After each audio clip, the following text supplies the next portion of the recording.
Okay guys, in this video I'll be answering the question, does keto work without exercise?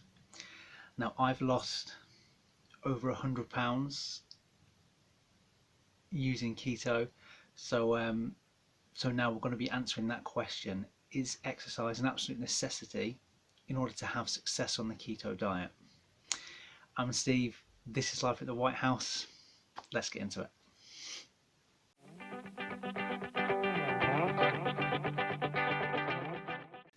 Okay guys, now I have had a tremendous amount of success with the keto diet, and I've lost over, I think there's a difference of about £100, over £100 in these two pictures.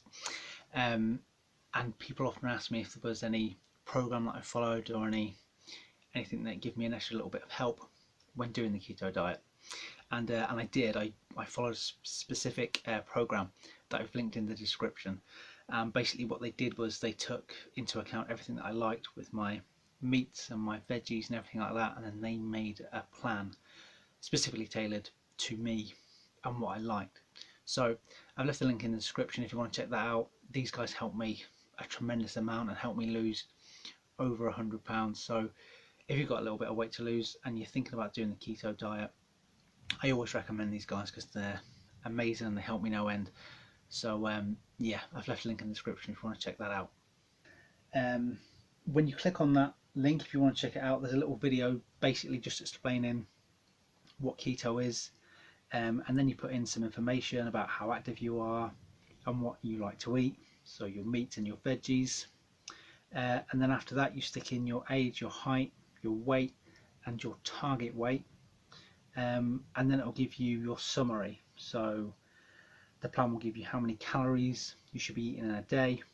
It'll give you what you need to be consuming with your fats, your proteins and your carbs, along with a few of the bits and bobs, like how much water you should be drinking, things like that, and then your achievable 30-day weight, which I think is really motivating. And then you click for your plan. It tells you what you're going to get. You put in your name and your email, and then you can get started. But yeah, it was so helpful to me, guys, so I thought I'd link it in the description if you want to check it out. If you're thinking that keto is the answer for you, I mean, it was certainly the answer for me, as you can see. But I think it cost me $37, I think, and it was the best $37 that I ever spent. It helped me no end, and it was completely life-changing. So yeah, links in the description if you want to check that out. There you go.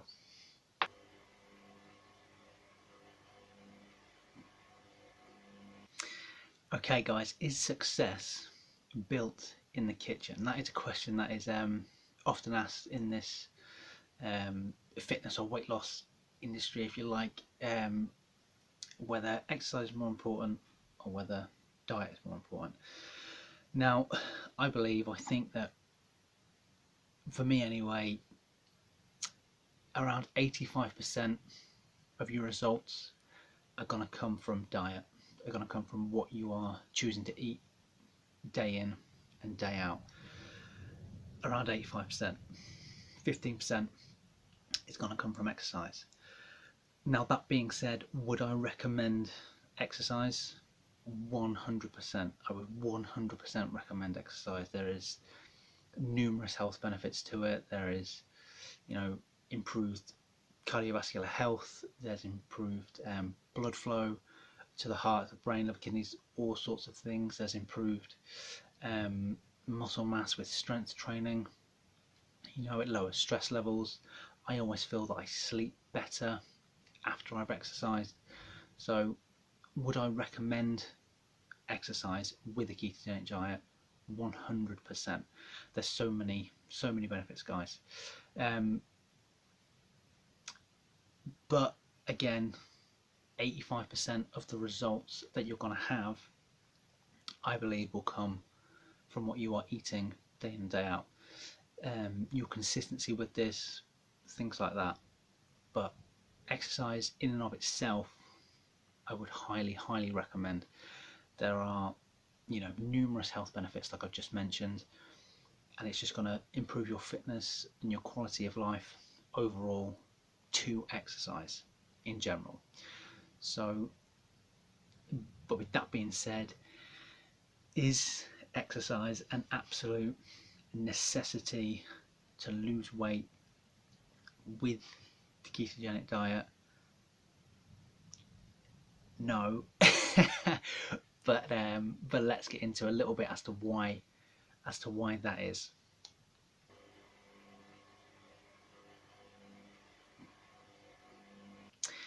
Okay guys, now here is a term that is mentioned loads, and if you haven't already heard it, I'm about to introduce you to it.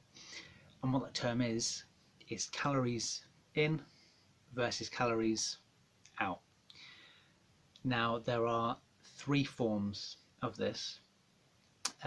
One is caloric maintenance, one is a caloric deficit, and one is a caloric surplus.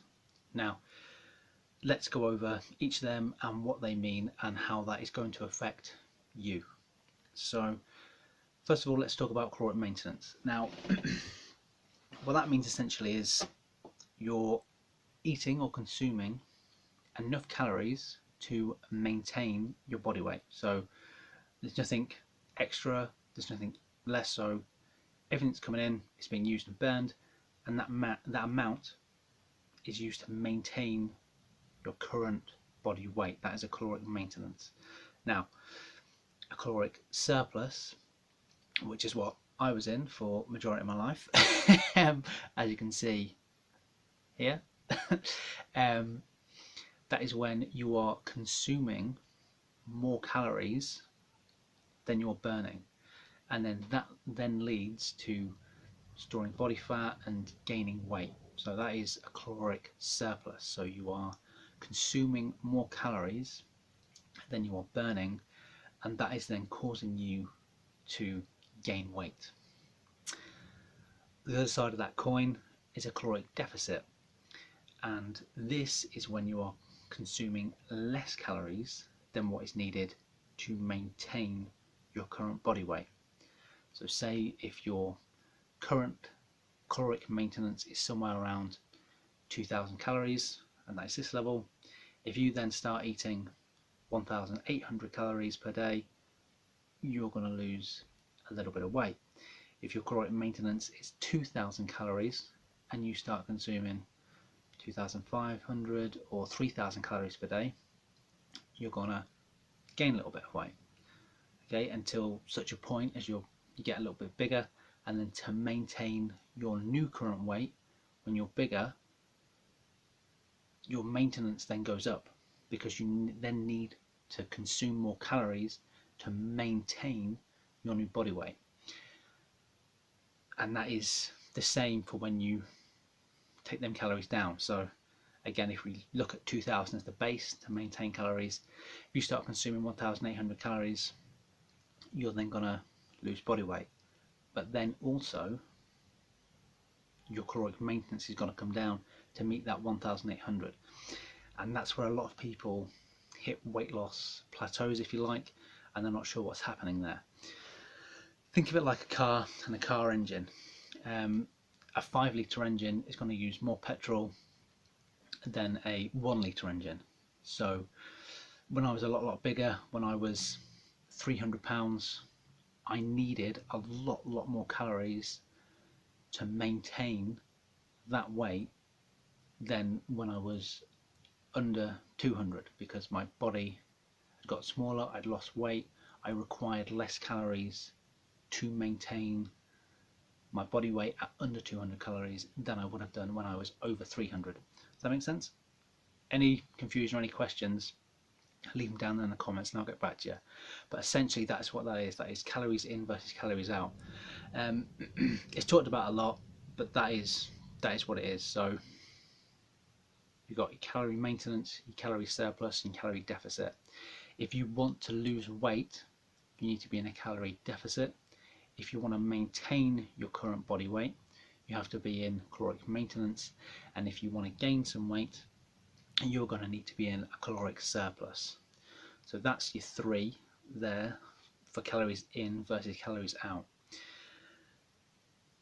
With weight loss, if you're on a deficit, you're going to lose some weight. You're in maintenance, you're going to maintain weight. Surplus, you're going to gain weight.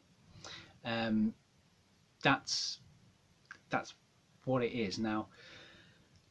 So on the keto diet, if your caloric maintenance is, let's say, 2,500 calories, and you start eating 2,200, 2,300, you will slowly start to lose weight until you're then smaller and require less calories to maintain that current weight.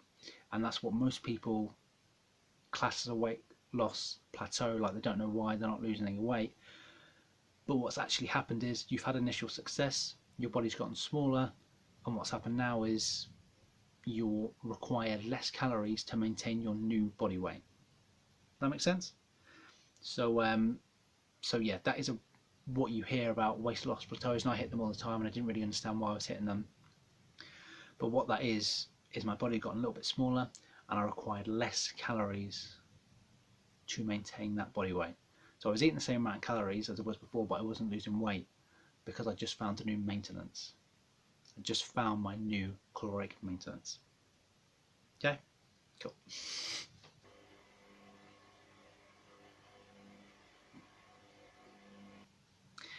Okay guys, so is exercise an absolute necessity for success on the ketogenic diet? No. Would I recommend exercise? 100%. I think it is beneficial. There's numerous health benefits to it, like we've mentioned before. I would 100% recommend exercise, not only when you're doing keto, but if you're doing something else, or just in general. I think there are, numerous, too many to count, health benefits, like we mentioned before. But is it an absolute necessity to lose weight? No. Like we mentioned, 85% of your results are going to come in the kitchen. But if you have a choice to take another 15%, take it in the form of exercise. And this can help with things like muscle tone and just how you look in general. So although it isn't a necessity, I would highly recommend it for weight loss. It's a fantastic thing to do, helps in no end of areas. So with that said, another quick thing, I mentioned it in my last video, we've just gone over 100 subscribers, and that's incredible. I just want to say another massive thank you to everyone who chooses to subscribe to this channel and become part of this little community.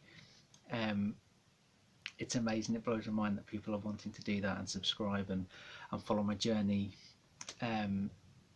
Yeah, it means the world to me. So thank you so much for choosing to subscribe and continuing to support the channel. Yeah, it brings a big old smile to my face. So thank you so much for doing that. Yeah, I just wanted to mention that at the end of the video. I just wanted to thank you again for doing that. Yeah, I hope you enjoyed the video, guys. I'm Steve. This has been Life at the White House, and I'll see you again in the next one. Hi guys, thanks so much for watching the video. If you did like it, please do drop a thumbs up down below. If you want to see more videos, click on the link on the left hand side, and if you've got any questions for me, leave them down there in the comments and I'll get back to you as soon as I can. But apart from that, remember to subscribe, and I'll see you again next time.